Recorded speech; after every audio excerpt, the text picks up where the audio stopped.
देखो बिल्कुल थी, सबका एक अलग अलग तरीका होता है गेम खेलने का। मैंने बहुत ही सेफ प्ले बोला, क्योंकि देखो जो इंसान वहाँ पे आपको पसंद नहीं है तो आपके पास ऑप्शन होता है कि आप उसे नॉमिनेट कर सकते हो। उस घर से नॉमिनेशन हर हफ्ते होती है और यहाँ पे तो हफ्ते में 2 बार होती थी। तो मेरे को नॉमिनेशन से मैं बचती थी, क्योंकि लोग मुझे नॉमिनेट इसलिए नहीं करते थे, क्या पता मैंने उनके दिल में जगह बनाई हो और घर में मैं अच्छा कर रही हूँ तभी लोग मुझे नॉमिनेट नहीं करते थे। और नॉमिनेट नहीं हुई तो इसलिए मैं आउट नहीं हुई, इसलिए मैं टॉप 5 में पहुंची।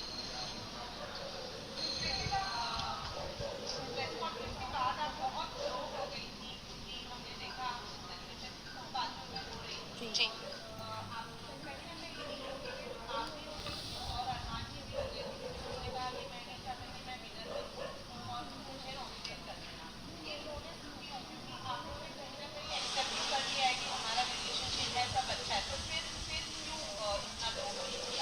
देखो सबसे पहले तो जितने भी लोग हैं मैं सबको ये बोलना चाहती हूँ कि हम तीनों बिल्कुल भी सपोर्ट नहीं करते पॉलीगैमी को। और शादी हो गई है, इसको 7 साल हो गए जब हम लोगों ने शादी की थी। हम लोग सोशल मीडिया पे नहीं थे, चीजें हो गई। बस यही है कि हाथ जोड़ के सब लोगों से यही रिक्वेस्ट है कि हम लोग बिल्कुल भी सपोर्ट नहीं करते 2 शादियों को। और उस टाइम पे जब मैं बिग बॉस के घर में थी तो ऑलमोस्ट मुझे 35 डेज हो चुके थे। 35 दिन से अपनी फैमिली से दूर थी, पायल से दूर थी, अपने बच्चों की कोई खबर नहीं थी। तो अचानक से इतने सारे लोगों ने जो क्वेश्चन पुट करे, हाँ मैं मानती हूँ कि जो चीजें हुई वो एक मतलब कि बोलते कि वो एक्सपेक्टेड नहीं था जो चीजें हुई, और बहुत ही अलग चीज है।